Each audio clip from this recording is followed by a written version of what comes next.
जय राधा माधव कुंज बिहारी।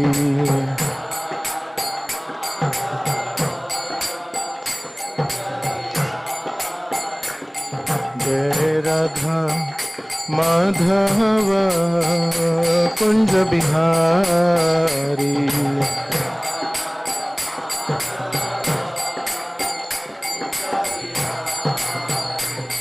जय गोपी जनवल्लभ गिरिवरधारी।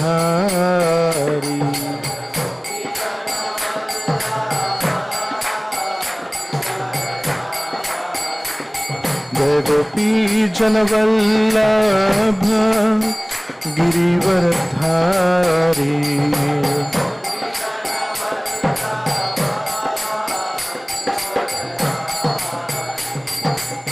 यशोदानंदन ब्रज जनरंजन।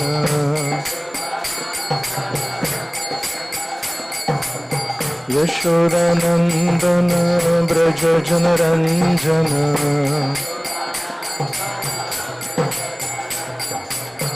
यमुना तीरा वनचारी। यमुना तीरा वनचारी।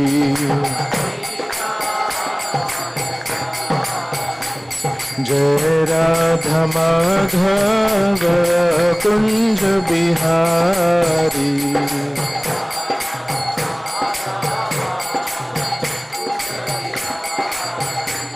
जय राधा माधव कुंज बिहारी।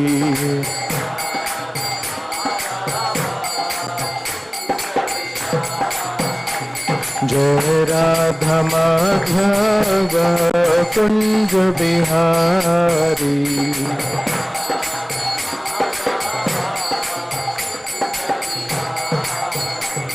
हरे कृष्णा कृष्ण कृष्ण हरे हरे, हरे राम राम राम हरे हरे।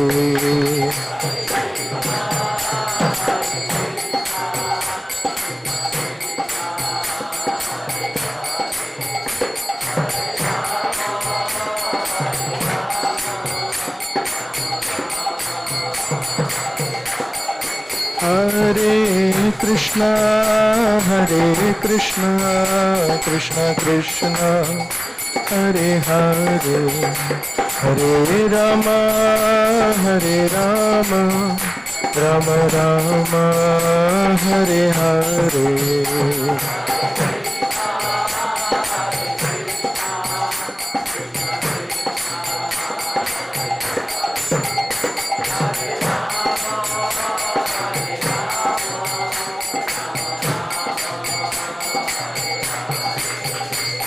हरे कृष्ण कृष्ण कृष्ण हरे हरे, हरे राम राम राम हरे हरे।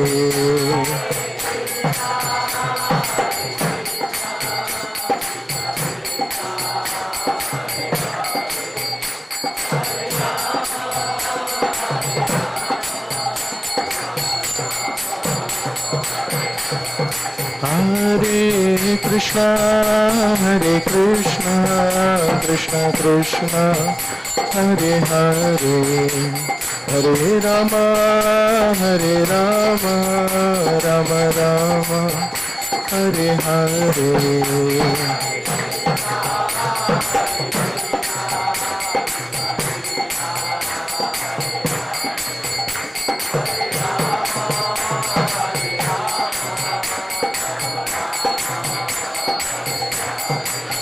जय प्रभुपाद जय प्रभुपाद।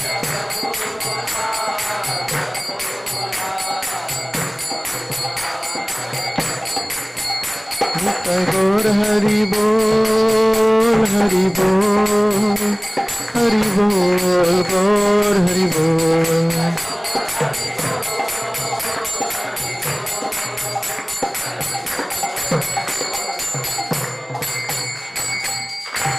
जय हरि नाम संकीर्तन की।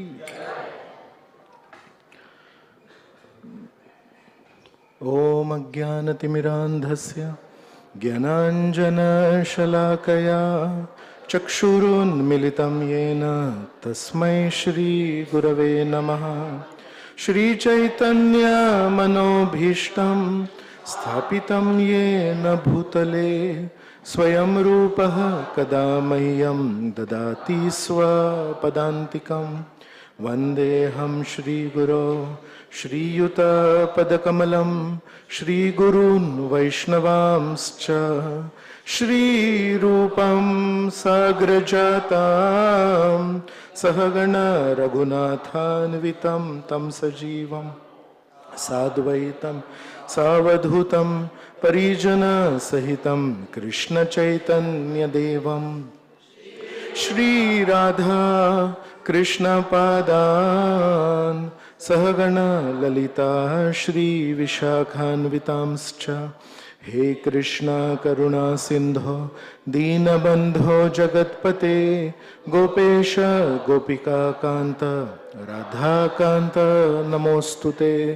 तप्त कांचन गौरांगी राधे वृंदावनेश्वरी वृषभानुसुते देवी प्रणमामि हरिप्रिये। नमः ओं विष्णुपदाय कृष्णपृष्ठाय भूतले श्रीमते भक्तिवेदांत स्वामिनिति नामिने। नमस्ते सरस्वते देवे गौरवाणी प्रचारिणे निर्विशेष शून्यवादी पाश्चात्य देशतारिणे। जय श्री कृष्ण चैतन्य प्रभु नित्यानंद श्री अद्वैत गदाधर श्रीवासदि गौरभक्तवृंद। हरे कृष्णा कृष्णा कृष्णा हरे हरे हरे राम राम राम हरे हरे। हरे Krishna.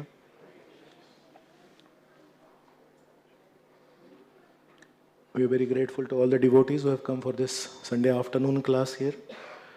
I am also very grateful to the temple authorities for giving me this chance to share some thoughts with all of you.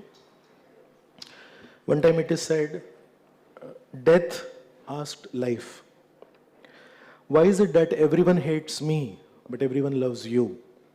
And the answer by death was, because I am a bitter truth and you are a sweet lie. So all of us who are living, we have a lot of expectations, and sometimes those expectations are really false expectations.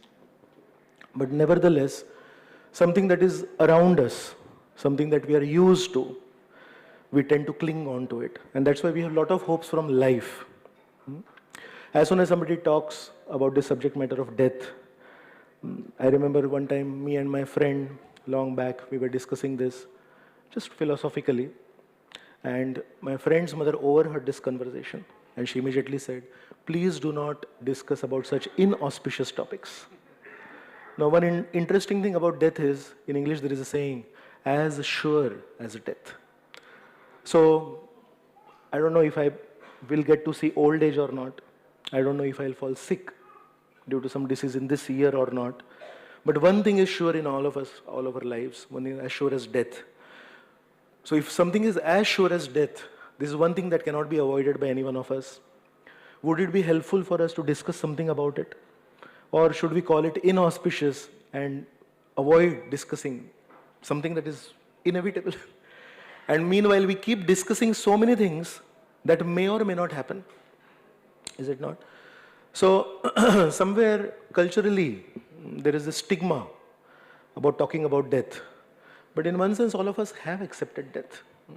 You don't have to raise your hands, but I'll ask a simple question. How many of you have insurance policies? Yes. And some of you who probably have crossed 50, 55, 60 have also made your will. Yes. So why do we make a will? We want to make sure that our property, whatever we have earned falls in the right hands.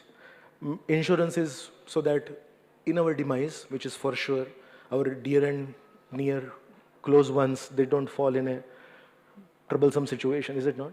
So in one sense, practically speaking, we have accepted death. If any one of you has a will, if any one of you has a medical insurance, it means life insurance, yes. But still, we don't want to discuss about it. So that's how we are. One time I remember there was this movie. In this movie, there's a criminal who's running away and the policeman is chasing him. And as he's chasing, the chase goes ahead. There's a different alleys. In Hindi, we call it gully. So ऐसे बहुत सारी गलियों में गुजर के finally he enters one gully. And then the police is running behind him. And then, to his shock, actually it's a dead end. There's a high wall at the end of that gully. So what to do now? That criminal just turns around, raises his hands. So, I'm yours. So some of us could also be like that. We are trying to escape death, trying to escape this so-called inauspicious situation. What can we do but? So one day, you and me are going to face that tall wall.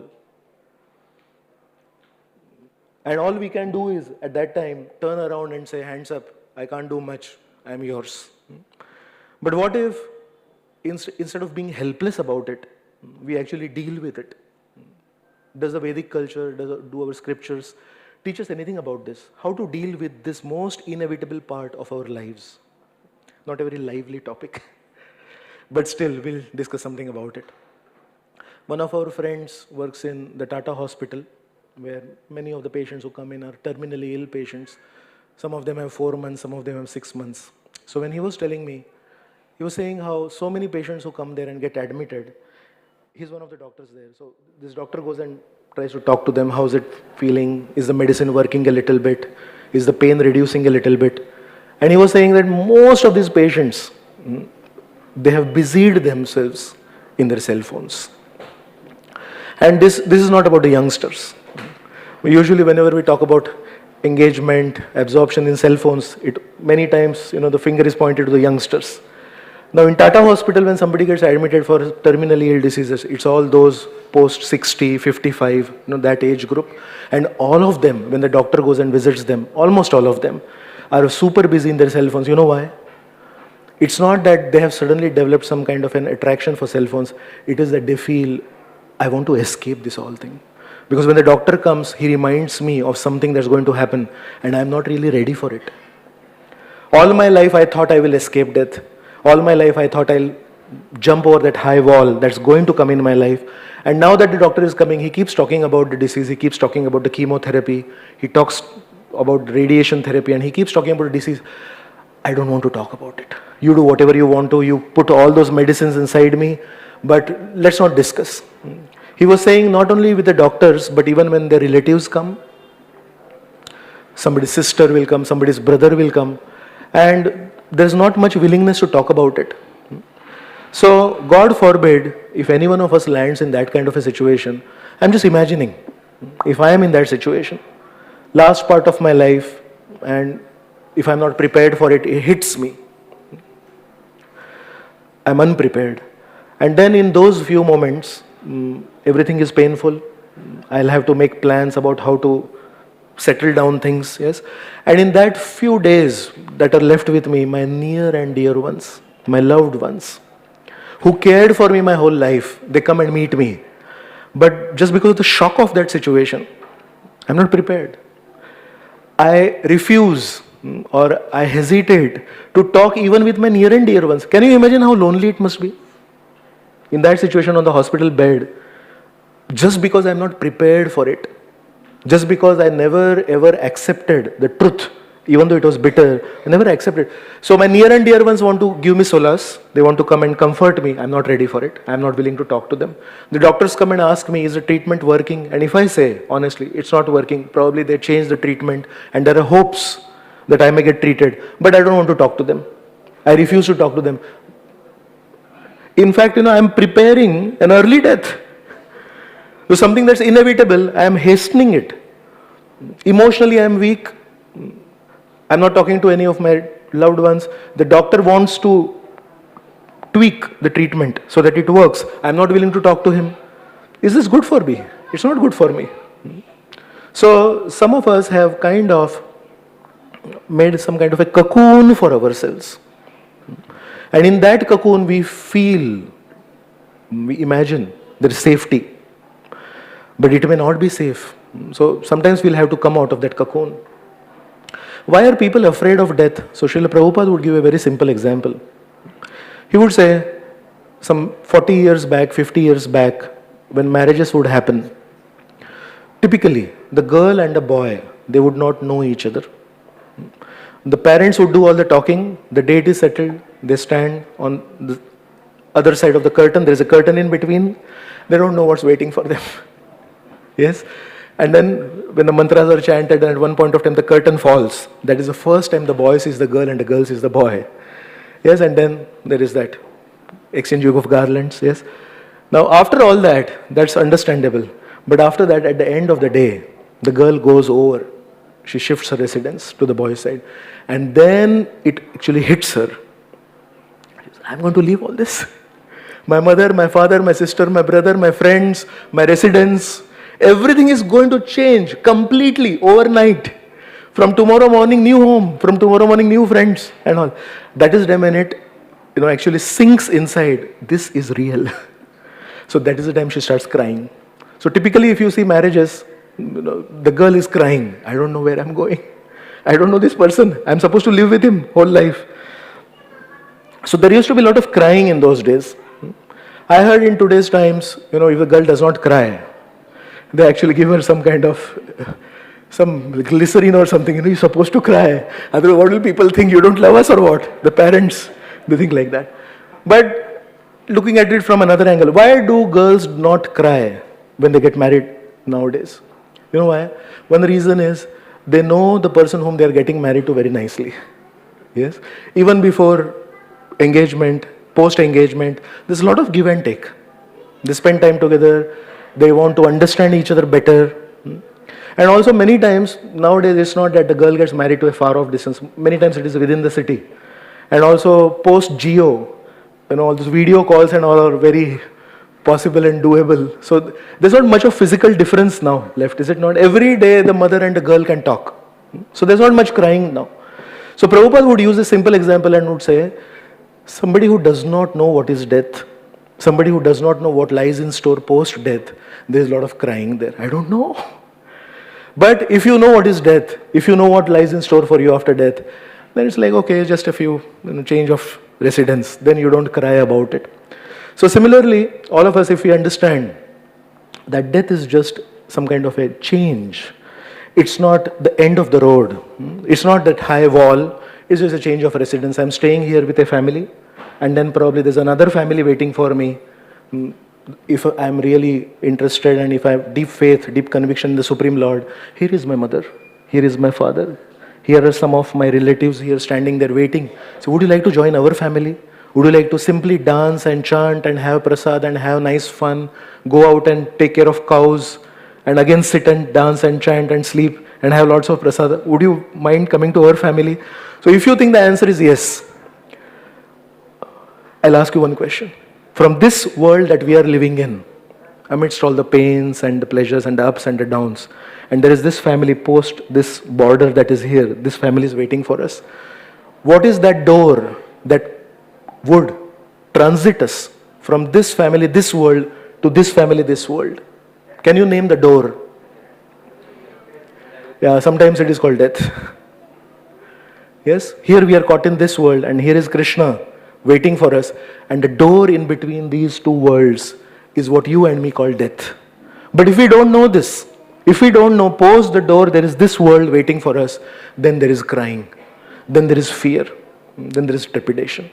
Otherwise we are happy. Oh, it's just a change of residence, it's just a change of my mother and father. And also we don't forget this mother and father. It's not that we are heartless. We call them also. You also come to our eternal mother and father. Bijoham sarva bhutanam. Krishna says in the Gita, I am the seed-giving father of everyone. Yes? I'll ask you a very simple question. It's not a philosophical question. But if you can, please cooperate and answer. Yes? What is the first thought that comes to your mind when I use the word caterpillar? Just fast. You don't have to think about it. What is the first thought that comes to your mind. Caterpillar समझता है ना ऐसे? Yeah. Yeah, struggle, green. What else? A caterpillar. कीड़ा होता है ना ऐसे चल के जाता है. Anything else? He says cocoon. Okay, some people are saying butterfly also. I wanted to, keep it for the second question. The second question is, what comes to your mind fast when I use the word butterfly? Colorful. You said something. Colorful. Okay. Anything else? What is that? Class. Flower. Okay, flowers. Okay, yes. All right. So, just to discuss more, I use this exercise at some other places also. And I said, what comes to your mind when you think of the word caterpillar? So one thing they said is slow. And they said, one person actually used the word creepy. Says creepy. Dar lagta hai uska. So it's slow, it's green, and it's creepy. And I use this in a medical college thing. So they say it's dirty also. And then I said, what comes to your mind when we use the word caterpillar? They said fast. It can actually fly anywhere it wants. I said colorful, attractive, and very inviting. It's not creepy. Yes. So some differences, yes. But when I asked the first question, what comes to your mind when I use the word caterpillar? Some of them said butterfly. Should we ask them, oh, what's the connection between a caterpillar and a butterfly? So somebody who said butterfly, would you mind telling us, caterpillar and butterfly, they're totally different, is it not? Would somebody mind telling me? One of those who said, I can think of the word butterfly when I hear the word caterpillar. The transformation of the caterpillar to the Okay. So here are some answers coming from when somebody's speaking here also. He's saying, it is the caterpillar that undergoes a certain change, physiological change. That's how nature is. And that same slow, dirty, creepy caterpillar is what transforms into a fast, attractive, inviting, beautiful butterfly. How many of you knew this? How many of you didn't know this? वही जो ऐसा कीड़ा दिखता है, वही वो सुंदर तितली बनती है. So one time it is mentioned, there was one scientist or one kind-hearted friend, and he saw a caterpillar, and he was thinking, oh, I need to help this caterpillar. Look at it. It wants to travel, but it is so slow. And then it made a cocoon around it. And then what happened is, at one point of time, it is said, actually, if you look at a caterpillar is, very fluffy. Did you notice that? So it is said it's kind of full of water. There's a lot of water content inside. And with all that weight of the water, it can never fly. And if you look at a butterfly, which is the same creature, the body of the butterfly is very thin, and the wings have some power so that it can lift. So in the transformation from that creepy caterpillar to the beautiful, attractive butterfly, it needs to lose a lot of weight. So how will it lose a lot of weight? So then nature has given it some kind of intelligence to weave a cocoon. And then it makes a small little hole in that cocoon. And then it squeezes itself out of that cocoon.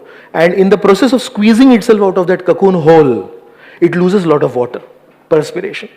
And then because it is squeezing out of a small hole, it also develops a lot of strength in its muscles. And that's how it gets strength to flap its wings and then fly in the air. So this particular friend, kind-hearted person, when he saw a caterpillar squeezing itself out of that hole of the cocoon, he thought, let me help the caterpillar. He took a pair of scissors and then he cut it a little bit. And it just slithered away. It was just easy for it to come out. But to his shock, this caterpillar that came out very fast from that hole of the cocoon, it just came out and fell down. Because it had not undergone that kind of an effort to squeeze water out of it, and also because of a lack of exercise, it did not have strength in itself to flap its wings and fly in the air. So then he realized, oh, I made a mistake. I spoiled the life of this caterpillar. Now it's a butterfly, but ready to be eaten by some cat or some animal like that. Yes?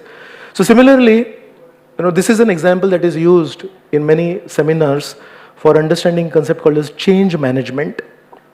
Is change something that is permanent in our lives? Yes, the only thing permanent in our life is change. So would we be benefited if we understand how to manage change? Yes. So they say, if you always remember this caterpillar and butterfly example, we'll always understand, probably God wants to give me a very beautiful, attractive body. Yes? So that's what we are talking about. There's a very beautiful, attractive, fast, nice, Sat, Chit and Ananda body waiting for us in that world. But between that is that painful transformation that you and me call death. And that's why it's not easy to talk about death. It's also very difficult to discuss about death. It's not that I'm a big expert. It's that all of us are helping each other based on Srila Prabhupada's books. I'll give you one more example. There was one time a very young girl, and this young girl was fond of necklaces. So on her birthday, her father gifted her a pearl necklace. And she was so happy with it. Everywhere she went, she would wear it around her neck. And the next birthday, she said, oh, I still remember that pearl necklace that you gave me. I'm so happy about it. In this way, 5-6 years later, she's a grown-up girl now, probably 15, 16. And then her father says, would you want another pearl necklace? So she said, what for? I already have a pearl necklace. I know it's a little bit old, 5-6 years old, but I already have a pearl necklace. Why don't you give me a diamond necklace? I said, see, diamond necklace doesn't look so beautiful.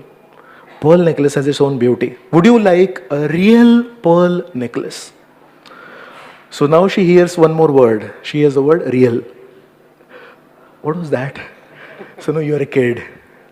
And I don't want you to face danger. So sometimes when small kids are given very costly gifts, actually you end up inviting thieves. So it's in your interest, for your safety, that time I knew you like pearl necklaces. I gave you a fake pearl necklace. Oh, I didn't know that. No problem. I am willing to give you, now that you're grown up, you can take care of yourself. I am willing to give you a real pearl necklace. Would you want it? Yes. So now the father takes out a real pearl necklace on her birthday and is ready to give it to her. And she's more than happy to accept it. But as she stretches out her hand to accept it, father says, but that old one, you have to return me. Now she's already heard about it. It was a fake pearl necklace. This is a real pearl necklace. But try to, this is not just a story. This is a story about all of us, is it not? We all have our own fake pearl necklaces. I'm very attached to this. I'm very attached to this. And then one day somebody says, would you want to upgrade your position? Yes, all of us are in a comfort zone. And then we get addicted to that comfort zone. And God says, are you willing to change your position? But to change that position, in one sense, to accept that new position, we'll have to give up our present situation. तो सब कुछ बना बनाया है, हम उसमें बैठ गए हैं, अच्छे से आनंद ले रहे हैं, और एक दिन हवा का झोंका आता है. They say, the winds of change. The winds of change don't spare anyone. And the winds of change blow in everyone's face. The cold air blows in everyone's face. Nobody likes it. Yes? But the winds of change keep sweeping you, me, the nation, the world, everyone. Who's spared?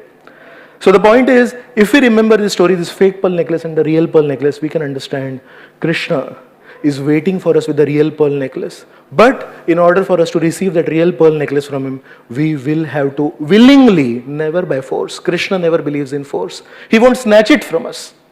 But he will say, with one hand, you give me your fake pearl necklace. I'm willing to give you your real pearl necklace. One person, he sent me a quote. He said, that quote is a person standing with a mask in his hand. And he says, 7 billion people, 14 billion faces. What does it mean? On the planet right now, there are 7 billion people. We're saying there are 14 billion faces. It means everyone has a mask. Everyone has a false mask. You meet somebody in the morning and he's a different person. And in the evening when you meet him, he's a different person. So what happened? You're a friend, is it not? Just today morning we had a nice talk. And the evening, he's speaking something which is very poisonous and you wonder, is it the same person? Yes. So people are tired of this fake business, is it not? So on one side, we are super attached to our occupation, we are super attached to our home, we are super attached to our relationships. And all of us, in one sense, we accept it. Many times our relationships do not actually serve the purpose of the relationship. I have invested so much in a friendship, and at the right moment when I need a friend beside me, that friend is not available. I have invested so much in my relationships in the sense of, family relationships. At the right time when I'm in pain, my family relationships are not there to comfort me. All of us have gone through this. Yet at the time of death, at the time of that door that opens into this spiritual world, when Krishna is waiting for us, Krishna says, would you like to come over? Real relationships. Ever caring father, ever caring mother, ever caring friends will hesitate. So why is there so much discussion in the scriptures on the concept of death? If you check the 8th chapter of the Bhagavad Gita, there's so much discussion on the concept of death. Why so much? Just to convince us, do not be attached to your fake pearl necklace, be attached to the real pearls. So, should we discuss more on this concept or should we stop here? Is it auspicious or is it inauspicious? Auspicious, okay. Just because you are mentioning it. Actually, Srimad Bhagavatam, which is considered to be the ripened fruit of all the Vedic literature. All the Vedic literature is considered to be a tree. Nigama kalpataru. Galitam phalam. The fruit that has naturally ripened on the tree and has fallen. How sweet it will be. So the Srimad Bhagavatam is considered to be the ripened fruit. You know how it starts? The grandson of Arjun is Parikshit and he has been unjustly cursed to die in 7 days and 7 nights. And at the doorstep of death, he is not afraid of death at all. And he receives a sage, Shukdev Goswami, who is the son of Vyasdev, and asks him 2 questions. He says, my dear sir, please tell me what are the duties of somebody in all situations. And also please tell me the duties of somebody who is on the verge of death. So when I first read it, it was really surprising to me. We have heard of this concept of duty all our lives.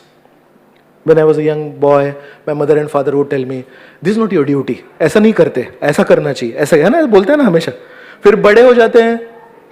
Then somebody, our friends or somebody, they will say, it's your duty to do like this. You get married, somebody else will say, it's your duty to do like this. So many times, duty. Everyone reminds us of our duties, is it not? That's a favorite pastime of all of the people around us. Remind us of our duties. So I thought at the moment of death, when everything ends, at least in this world, I thought there will be escape from this concept of duty. But Parikshit Maharaj is such an interesting person. He says, please tell me the duty of somebody in all situations. That's understandable. But please tell me the duty of somebody who's on the verge of death. It means, as per Vedic culture, and Vedic culture is not some third culture, your and my culture. It's what we're supposed to follow. According to Vedic culture, there are duties of somebody on the verge of death. तो हमको लगा अभी सब समाप्त हो गया, सब खत्म हो गया, अभी चले हम अपनी बैग पैक करके. Parikshit Maharaj is telling us, my dear Shukdev Goswami, I would like to know the duties of somebody who is on the verge of death. मृत्यु के समय हमारा क्या कर्तव्य है? ये जो विचार है ना, this thought will come only to a person who sees death not as a destination, he sees it as an interim station. In the long journey, this thing that I call death is just something in between. That's why there is a duty, is it not? If everything is going to end, if everything is going to stop, सब खत्म होने वाला है अभी. मृत्यु तो सब कुछ हो गया अभी. अभी उस समय कर्तव्य क्यों? Why is there a discussion on कर्तव्य, duty at that? But if I tell you, death is not the end of all. Death is just a changeover to another world, to another life. Then it means probably what I think of, what I do at the time of death is kind of an investment for the next world. It probably could be a ticket, a valid ticket to go to the next world, is it not? In today's times, there is something called as palliative care. So palliative care is a branch of nursing which says how to take care of those in the last stages of life. So our International Society for Krishna Consciousness, it very much believes, it's one of our foundational principles, that there is afterlife. The spirit soul changes body in this life also and post this life also. So we have one hospital in Vrindavan Dham. This is called, first it was called the Vrindavan Hospice. So hospice is specifically for those who want to leave this world. Now it also has a hospital section also. But primarily it was started by His Holiness Giriraj Swami Maharaj, because he mentioned many devotees, when they leave this world, inevitable. Can we contribute to them as they are leaving this world? They have contributed so much to the world, they have contributed so much to the society and ISKCON specifically when they were living. They did so many services. They were wonderful examples for others to follow. In their most critical days when they are making the transit to the other world, can we do something for them in gratitude? So then there is a facility that if somebody is leaving this world, he can go and stay there in Vrindavan hospice, and then some devotees will always be there around you chanting Hare Krishna for you, doing Kirtan for you, reading Bhagavad Gita for you. It's a facility, is it not? Just like there is nursing required for your medicines, you're weak. You don't remember sometimes your medicines. So similarly at the time of death, if somebody can remind you about the Supreme Lord, somebody can remind you, ये जो झूठे मोतियों का हार है उसके ऊपर ज़्यादा ध्यान मत दीजिए, सच्चे मोतियों का हार आपके लिए राह देख रहा है, उसके ऊपर ध्यान दीजिए. It helps, is it not? So palliative care is something that is not originated from a spiritual thought. It's not that some spiritual organization started this palliative care. It's a medical branch. It means the doctors also believe there's something going on that if you help somebody in the last few moments, it contributes to that person. But probably they don't have that vision of an afterlife. But you and me can understand this palliative care makes much more sense if you see it from an afterlife perspective.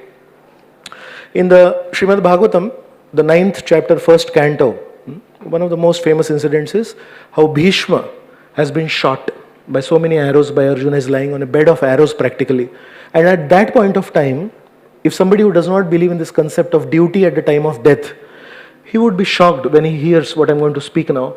In that situation, it is mentioned, there was not space between two arrows to insert a finger. So many arrows in his body going through him, and he's just lying down helplessly. At that time, the 5 Pandavas who have been victorious in the Mahabharata war are guided by Krishna.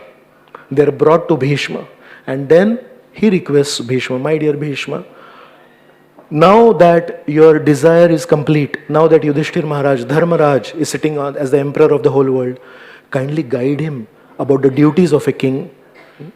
So what kind of dharmas have we read about? We have read about Putra Dharma. We have read about Stri Dharma, Pati Dharma, yes, and so many other dharmas. There is something called as Raja Dharma. Raja Dharma means duties of a king. And in that situation, post the war, Yudhishthir Maharaj is completely in a grief-stricken situation. He's looking at the army, he's looking at all the bloodshed, and he's thinking, all these people died. 64 crore people died in Mahabharata war. Yudhishthir Maharaj is thinking, the prime reason for 64 crore people to die, forget about those who got wounded, forget about those who just disappeared, lost in that big war. This is the death count. So he has a lot of grief in his heart, thinking, so many people died just for me to sit on the throne. कितना स्वार्थी व्यक्ति हूं मैं, मुझे राजा बनने के लिए इतने लोगों का बलिदान देना पड़ा.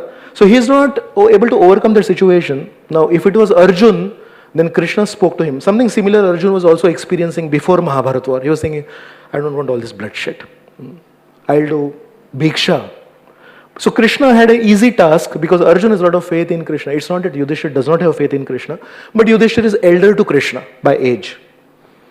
Arjun hai na, samavayin hai. Arjun is equal in age. So they had a friendly relationship. But what is the relationship between Yudhishthira and Krishna? Yudhishthira is elderly to Krishna. It's very difficult to hear from somebody who's younger to you. I can see some faces smiling. So Krishna does not want to disturb that relationship. Krishna is a very sensitive person. So Krishna says, इनको अगर मैं उपदेश दूंगा, इनको तो बहुत कठिन है मेरी बात सुनना, पर ये किनका सुनेंगे?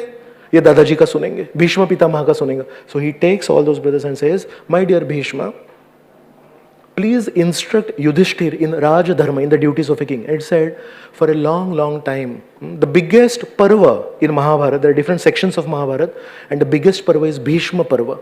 And Bhishma Parva, the biggest parva of Mahabharata, is practically all the instructions that Bhishma spoke to Yudhishthir. And what is the situation of Bhishma?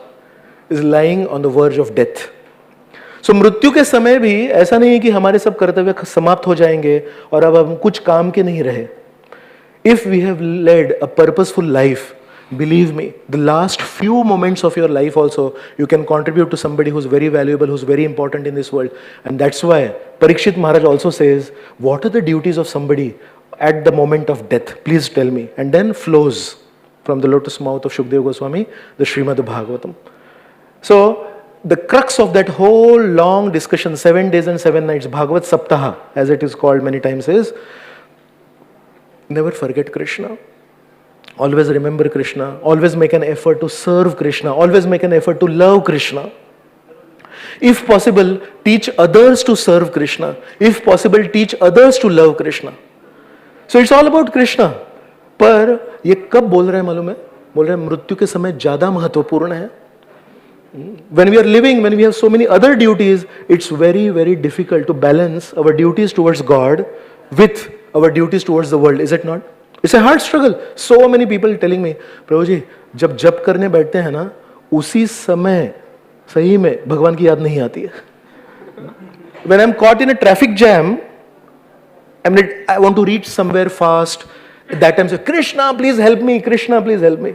Every time we start a journey, I know devotees who will chant Narsingh Aarti. So I'm traveling now to my business.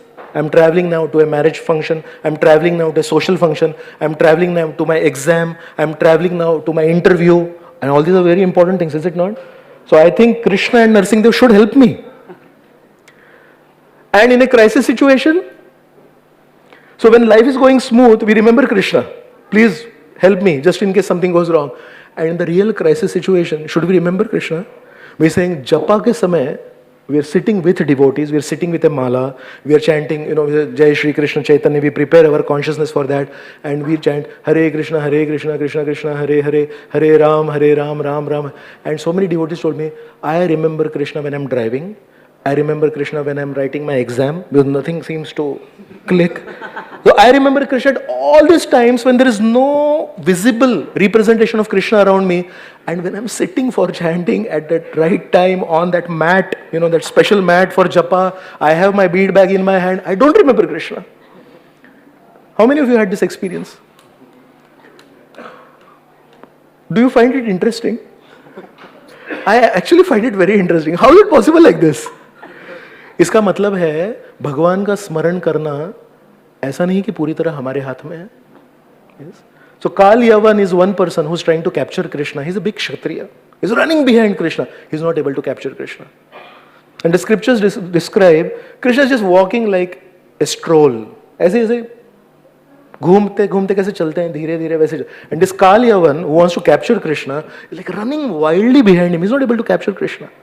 And this Krishna was caught by Yashoda Mai. So a strong Kshatriya could not capture Krishna, and simple housewife Yashoda Mai could capture Krishna. It means capturing Krishna is not a question of your strength. Capturing Krishna is not a question of your skills.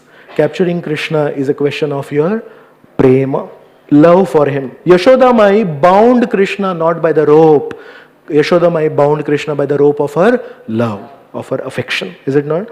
So till the day we develop affection for Krishna, these kind of interesting situations will keep happening.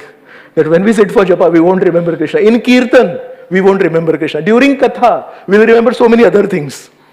Yes? And then when we are somewhere outside, when I'm going to go to the next class, when I'm going to attend the next counseling meeting, life is really tough. I need shelter of my counselor. I need some advice. What happened when you are sitting right next to your counselor? What happened when you are sitting right next to the Katha? That time we remember something else. So similarly, if these kind of situations are true, and these kind of situations, you vouch for it, yes, they do happen. Can you imagine at a time of death, when probably there's no one around me, probably I don't have that special japa mat under me, probably I don't have my bead bag next to me. It can happen, is it not? That's why devotees say, always carry your bead bag with you, even when you're traveling to ordinary places. You don't know when anything can happen. At the last moment, your friends may not be there to help you. Your phone may give you out of range. Call somebody, say out of range.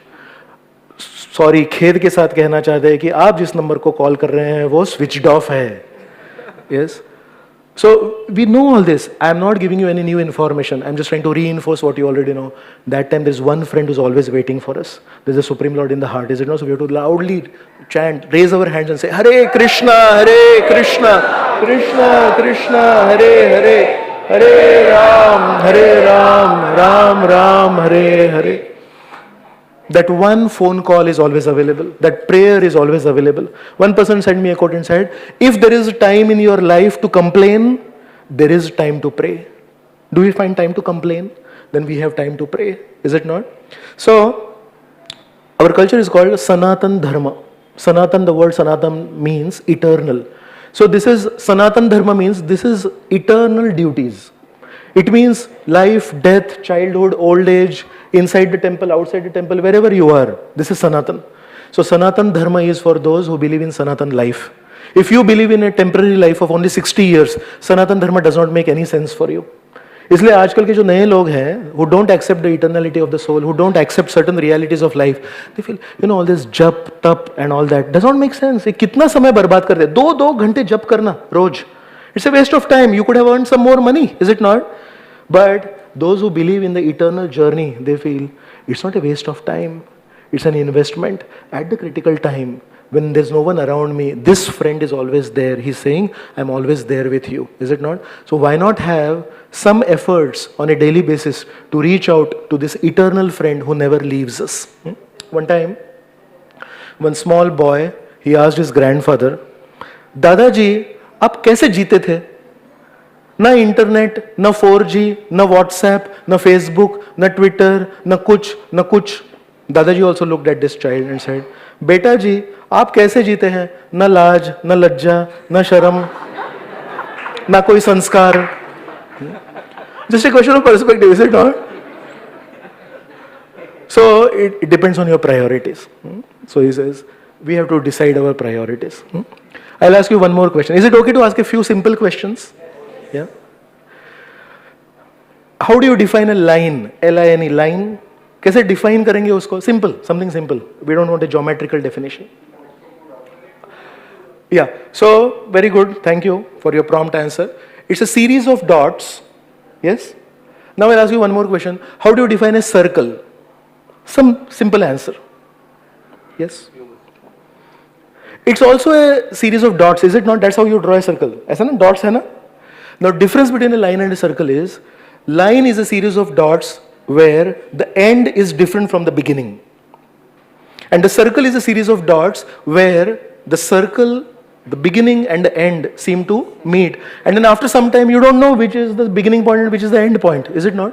तो दोनों एक ही चीज है, पर फर्क इतना है कि आप उसको कैसे लिखते हैं. दोनों series of dots ही है, but if you come back, then it becomes a circle.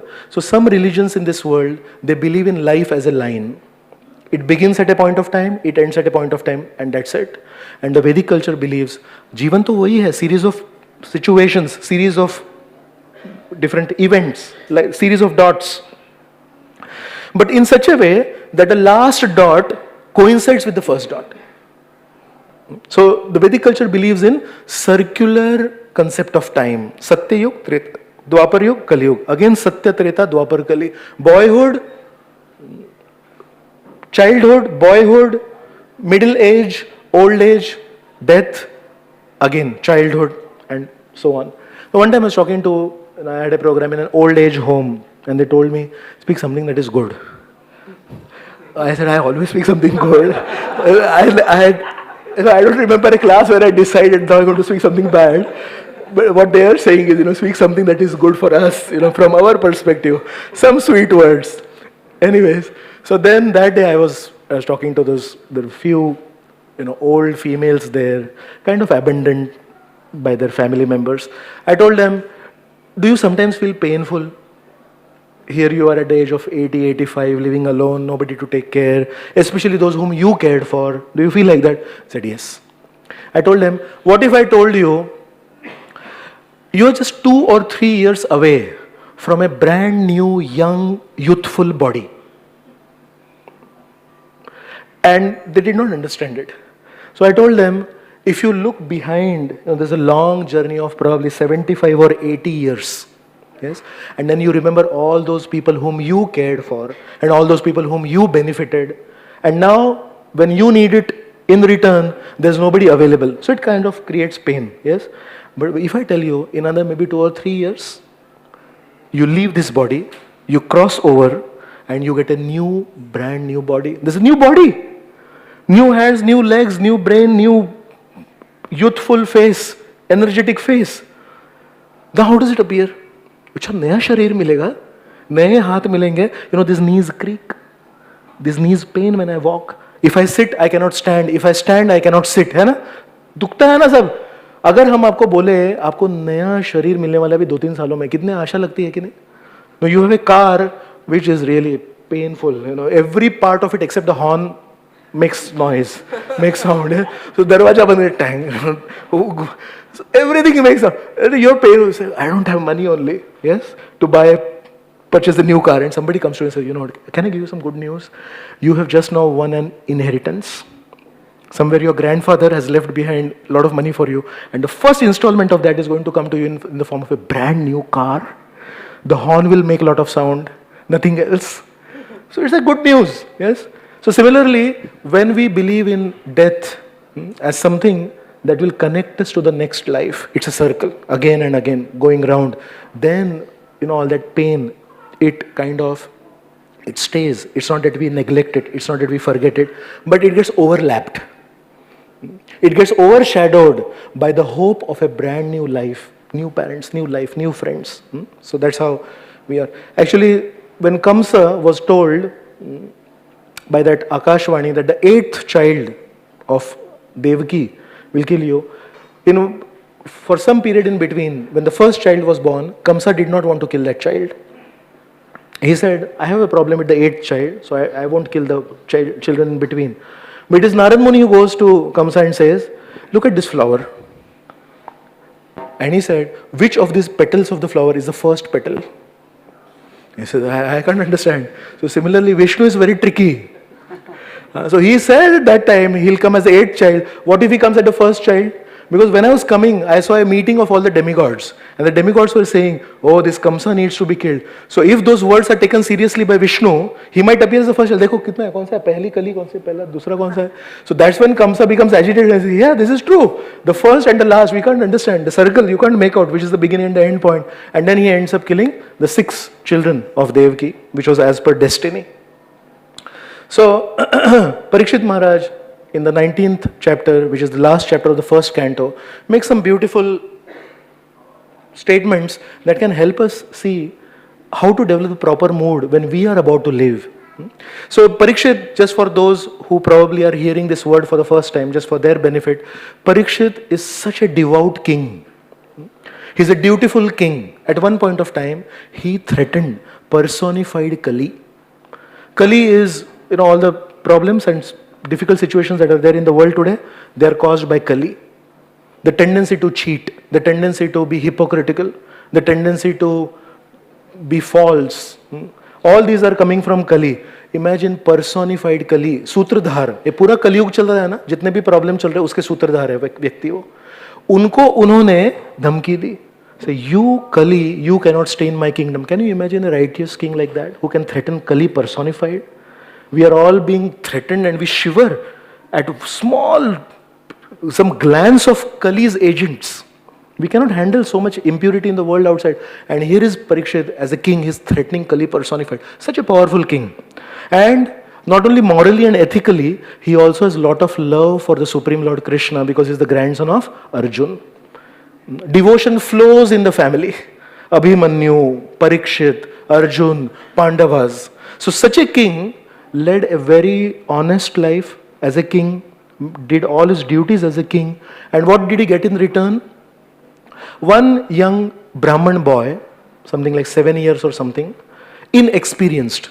The Bhagavatam mentions inexperienced. One day, for no good reason, this very righteous, dutiful, devout, devotional king, for no fault of his, gets cursed by a 7-year-old Brahman boy to die in 7 days and 7 nights. So actually, for all the justice that he gave to the world, what he received in return was injustice. And when we experience something like that, we actually are enraged. आपको मालूम है हमने इनको क्या दिया? हमने इनको हमेशा, I cared for him. I always did good to him. And what did I get in return? This is what I get in return. So the Bhagavatam starts with such a story. The Bhagavatam does not end with this story. The Gita starts with a situation like this. Somebody like Arjun, who's a very powerful person, in the beginning of the Gita is completely bewildered. He says, I cannot handle this. I'm completely confused. My mind is reeling. I cannot even hold my Gandiva bow. And he sits down frustrated. So why do the Gita and the Bhagavatam start with situations that are totally unexpected? Somebody who is powerful is weak and sits down on the chariot, helpless. Somebody who is a very dutiful king, he never did anything wrong to anybody, and he is the one who receives the highest form of injustice in return for whatever good he gave to the world. Why do the scriptures start with this? Just to give us a hint, if this can happen to Arjun, if this can happen to Parikshit, a little bit of that, if it happens to us, don't cry. Learn from Arjun, what did he do in that situation? Learn from Parikshit, what did he do in that situation? So what did Parikshit do? Parikshit is 1.19, he's saying, actually this curse that has come to me and is kind of pushing me to the inauspicious object of death is actually very auspicious for me. Would you like to hear what Parikshit says in regard to death? Parikshit says, Dvija Shapa Rupa. Actually, this Krishna, whom I have worshipped my whole life and I love him, actually he saw that as a king, I was getting too much attached to my wealth. Actually, Krishna saw I was getting too much attached to my position. है ना, मैं सबसे बड़ा हूँ यहाँ पे, कोई मुझे ललकार नहीं सकता, कोई मेरे साथ कभी कोई, he is not equal to me. So Parikshit Maharaj, when he receives injustice, probably many of us would give justice to the world, but when the world gives injustice to us, then we say, abhi tit for tat. मुझे तो tit for tat नहीं मिला, मेरे साथ तो अन्याय हुआ, मैंने न्याय दिया, मुझे अन्याय मिला, अभी मुझे जब अन्याय मिला है तो मैं न्याय नहीं दूंगा, अभी मैं अन्याय दूंगा, and that अन्याय is न्याय. I'm just reflecting what you gave to me. The world gave me injustice. Now, second time when I'm giving to the world, I'll give injustice, and that's not wrong. Is it not? That's how we calculate. Parikshit is saying, actually, it is Krishna who saw me as super attached to my wealth. Krishna saw me as super attached to my position. It is Krishna who has come to me in the form of this Brahmana's curse, so that I get detached from the fake pearl necklace and I get focused on the real pearl necklace that is waiting for me. And then he says, my dear Ganga river is flowing there. There are many sages who have come there. He says, my dear Ganga, my dear sages, please accept me as a worthy disciple and please tell me what is good for me. I only desire one thing now in this terrible situation of receiving injustice in return for justice that I gave to this world. All I wish is, all of you sages, if you are my friends, do not tell me how I was wronged. Do not tell me how this person did injustice to me and this person did injustice to me. Gayat Vishnu Gatha. अभी विष्णु के बारे में गाइए. भगवद गीता, गीता है ना वो, उसको गीत क्यों बोलते हैं? Sometimes some philosophers will call it Gitopanishad. It is an Upanishad. But you check out other Upanishads. There is Kena Upanishad, there is Katha Upanishad, there is Svetashvatra Upanishad. None of them can be sung. They're highly condensed philosophical works. This one Upanishad, the Bhagavad Gita, is such a beautiful Gita. On Gita Jayanti, every year in December there's a Gita Jayanti. You can check out in your calendar and come to Radha Gopinath temple at 9 o'clock in the morning. Many devotees, something like 300, 400 devotees on Gita Jayanti, we come together and sing an Upanishad. It's a philosophical book. It's not a song, yes, but the Supreme Lord is such an amazing person. The highest philosophy which people are trying to study even after 5,000 years after it was spoken for the first time to Arjun, people are able to sing it. It has a meter. It's a song. It's a song of God. So, Parikshit Maharaj is saying, please don't tell me all the wrong things that happened. Please, I request you only one thing. Sing about Vishnu. Sing about Krishna. Bhagwan के बारे में बताइए, वहाँ हमारा ध्यान लगने दीजिए. And then he says something that is very amazing. Then he says, I don't have any complaints against the life that I led. Please don't feel I have a lot of remorse against this life. He says, if I ever am to be born again, probably I am not fit enough to go to the other world and probably I get a body in this world. So he says something which I really like. It is a prayer for all Vaishnavas. See if you can identify with. He says, Punascha bhuyad bhagavati anante ratim prasangascha tadashrayeshu mahatsuyamyam upayami srishtim. He says three things. He says, Punascha bhuyad bhagavati anante. हम आपसे एक ही चीज मांगते हैं. Let me develop unflinching attraction to the Supreme Lord Krishna. Hey, don't you have complaints? You gave so much to Krishna, and what did Krishna give you in return? A curse from a small boy. Such an unjust act. He said, no, don't worry about that. Bhagavati Anante. भगवान के प्रति हमको और एक बार अगर हमको जन्म भी मिले कोई बात नहीं, लेकिन भगवान के प्रति प्रेम दे देना. Then he says, रतिम प्रसंगश्च तद आश्रयेषु, और जिन जिन लोगों ने भगवान का आश्रय लिया है उनके प्रति मैत्री की भावना दीजिए. Give me unflinching love for Krishna, give me friendship, friendly relations, affectionate relationships with his devotees. क्या करेंगे वो लोग? डिवोटीज को जब मिलते हैं, वैष्णव को मिलते हैं, तो किसके बारे में बात करेंगे? विष्णु के बारे में बात करेंगे. उनको बोलेंगे अरे कुछ पढ़ने के लिए है क्या? तो क्या देंगे? भगवान से संबंधित कोई किताब देंगे. उनको बोलेंगे सुनने के लिए कुछ है क्या? तो क्या देंगे? कोई कीर्तन देंगे, कोई क्लास देंगे. तो कैसे हम बचेंगे फिर भगवान को छोड़ने से? And the Vaishnavas will capture us and give us this. So he says three things. One is love for Krishna, second is friendship with devotees, and third thing he says is, I don't mind coming back again, give me compassion for all the other living entities. So when I was reading this verse, I was thinking, Shringi, he comes in which category? Is he Vishnu? No. Is he a Vaishnav? Which category does he come in? He comes in the third category, other living entities. Yes? So here is a person who has been severely punished for no good fault by another living entity. You know, he does not have a purpose in his life. He does not have calculations of karma. He's just whimsical. Gussa aa gaya, oh Parikshit, I curse you to die in 7 days and 7 nights. And our Parikshit Maharaj, even after he receives that kind of a treatment, he is saying, I would like to develop, this is my prayer, compassion for all the other living entities. मतलब अगले बार जब जन्म लेंगे, किसी के प्रति हमको क्रोध भावना नहीं चाहिए, किसी के प्रति हमको प्रतिशोध की भावना नहीं चाहिए. उस समय भी जैसे मैं इस जन्म में I was a good king, I used to love Krishna based on what I received from my grandfather Arjun, from my father Abhimanyu.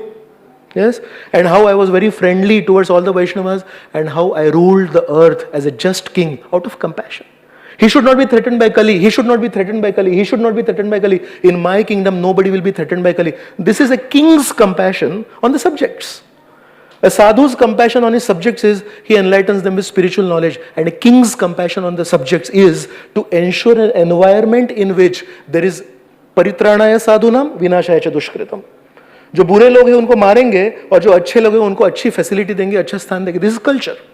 So as a king, what is his duty? His duty is to protect the sadhus and to destroy the. That's what he did.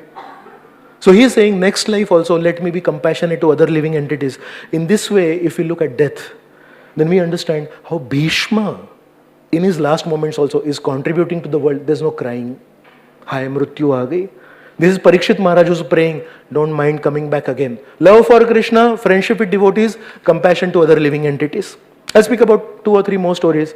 One is the story of the son of Chitraketu Maharaj in the 6th canto of the Bhagavatam. So this person, Chitraketu, he had a longing for having a son, and he tried many times. So, long story cut short. And then finally, one day he is visited by Angira Rishi and Narad Rishi, and then he says, I have everything in life, but one thing that is missing is a hair. The person who will take up my kingdom. So he says, okay, we bless you. And then they just make a remark, but the son that you will get will be the cause of jubilation and will also be the cause of extreme lamentation. His name will be Harsha Shoka. So Harsha ho gaya humko. Harsh is Ananda, Harsh is happiness, and Shoka is lamentation. Oh, why did this happen? So they name, the rishis, when they bless Chitraketu Maharaj, they name the son Harsha Shoka. Dono denge wo bete aapko. But it is mentioned in the Bhagavatam, he just hears the word Harsha. He says, अच्छा मेरे बेटे से मुझे बहुत आनंद मिलेगा. And he's just so overwhelmed by this blessing that now he's going to get a son. Who's Harsha? He overhears, he does not get it, Shoka part. And then he gets a son. And what happens is, because as I mentioned to you, he had many wives and he tried a lot to get a son. So when the wife who gives him a son, he's a king, he has many wives, the other wives get envious of this wife. And one day, the most deadliest thing happens, that the other wives conspire and together they feed poison to this newborn child out of envy. And then the child is dead. So the mother of this child, she comes to that creche and she's, he's not moving, he's not breathing. And then she just falls down there. She just can't believe it. She's beating her chest and she's crying and she's wailing. This news goes outside and the king comes, and the king is not able to walk, it is mentioned. When he hears the news and he's going to that room where the child is there, he takes a few steps, falls down out of pain. That's the extreme lamentation of this person. And then This child that is there, the dead body is there, and then Narad Muni and Angira Rishi, they come back again to visit. And this is the time to teach Chitraketu Maharaj what is this concept called death. ये मृत्यु क्या चीज है? And then Angira Rishi, he touches the child and says, "My dear child, please wake up." He's already died. The child wakes up and says, "Oh, who called me?" And then Chitraketu Maharaj is there. He's the father. He says, "I'm your father. She is your mother." He says, "Well, to tell you the fact, before we met, I had another mother and father. And before that happened, I had another mother and father. So in which particular situation are you referring to that you are my mother and father?" And there's a philosophical talk that the small child, in one sense, is not fitting the body, but that's the point. The point is, the spirit soul inside is not the body. The spirit soul is inside the body. And the spirit soul, from a bird's eye view, speaks about many lives, many mothers, many fathers. And he says, this is just a journey. I don't belong here. For some time I was here. So then, in this way, there's another story. There is one king called Suyagya. And this Suyagya has fought a war. And in that war, he's dying. He's dead on the battlefield. And then so many of his wives come there on the battlefield and they are crying. And they are thinking, oh, how did this happen? And from there, somewhere on the battlefield, there's a young boy, a 5-year-old boy who comes there. Actually, it is Yamraj, Dharmaraj in disguise. And he says, what happened?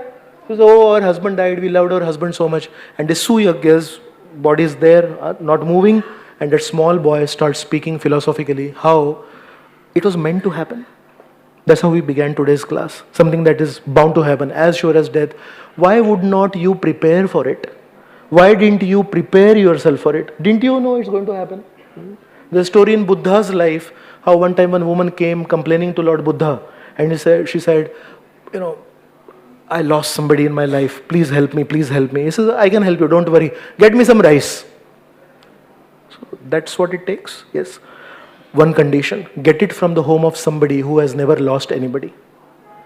So, sometimes when you're grief-stricken, you don't understand this part does not work properly. She goes to one home and says, can I get some rice? Of course, take some rice. Okay, he put me a condition. He said that, is this the home from where nobody has departed yet? He says, no, we lost somebody last year. She says, I cannot take rice from your home. In this way, this woman goes around the village. Every home she goes to, can I have rice? Yes. Did anybody leave from your home? Yes. Oh, I cannot take rice. So then, something that was spoken philosophically by Krishna in the Gita, something that has been spoken philosophically by Bhishma, something that has been spoken philosophically by Harshashok, something that has been spoken philosophically by Lord Buddha also, by all the great spiritual teachers. But sometimes we refuse to accept it. So she goes around the village asking for rice, and there's no home from where anybody has departed, and she comes empty-handed. And then Buddha says, it's part of life. Part of life is a changeover. Part of life is a station in between so that you can go to the next station. So, if we look at Vedic culture, if you look at life from this circular perspective, then it does not hurt, it does not pain. In a garden, there is a gardener, and sometimes you go to visit a garden. He's taking out some weeds. There are some unnecessary plants. He's uprooting them. And it looks very good. He says, hey, you're a gardener. Gardener means it takes care of the garden. Why would you uproot certain plants? I thought you were supposed to water the plants. He says, no. In order that good plants prosper, I have to uproot the unwanted plants. Sometimes you see a dilapidated building. Bombay, some old structures. There's a talk about one building in Fort area called the Esplanade building nowadays. It's 150 years old. So they are saying we need to dismantle it. Yes. So when you see the BMC officials, 150-year-old building, and they're pulling it down, does it hurt? Do you feel bad? Probably if you are attached to that building, you will feel bad. But if you are one of those residents there, then you will say, अरे आपको दुख नहीं हो रहा है, आपकी building को तोड़ रहे हैं? तो बोले नहीं, क्यों तोड़ रहे हैं? ताकि नई बिल्डिंग बन रहे उधर. So BMC has agreed, they'll pull down this building, it's an old structure, it's a dangerous structure, and they'll have a brand new building at that spot. So is destruction necessary? Within and of itself, it sounds very fearful, but destruction gives rise to new creation. This old body has to be destroyed so that I get a new youthful body. So death then does not become that tall wall, which is the end of everything. And then when I go there, what can I do? Then I just surrender, haath upar. When you look at death from this perspective, oh, it's just a cycle, it's a circle, it's a caterpillar changing into a beautiful butterfly. it's a door to this world where my mother and father are all waiting for me, then death becomes an alluring proposition. It's an enticing proposition. Oh, is death going to come one day? Let me prepare for it. So what do I do till that time? Let me chant Hare Krishna, Krishna Krishna, Hare Ram, Ram Ram, Hare Hare. So if possible, from today till that point of time, we can remember Parikshit Maharaj's prayer, which he made 7 days before he left this world. He says, if at all I come again, I don't mind it. Let me have love for the Lord, friendship with the devotees, and compassion for the other living entities. So with these few words, I'll stop here. If you feel that, a young person who's far away from death has this ability to speak a lot, आप जब 60-65 साल के होंगे तब देखते हैं प्रभु जी आप कैसा क्लास देंगे. I am going to have a link, recording of my class. I'm going to watch my own class. What did I say, to remind myself about this. But this is a prayer from my side also. Let's not cry about what has happened. Let's look forward to what is waiting for all of us. Thank you very much. Jai Srila Prabhupada ki jai, Shri Radha Gopinath Bhagavan ki jai, Ananta Koti Vaishnav Vrinda ki jai, Jai Nitai Gaur Premanande, Hari Hari Bol. So now we'll have Kirtan, and after Kirtan there is Mahaprasad for everyone.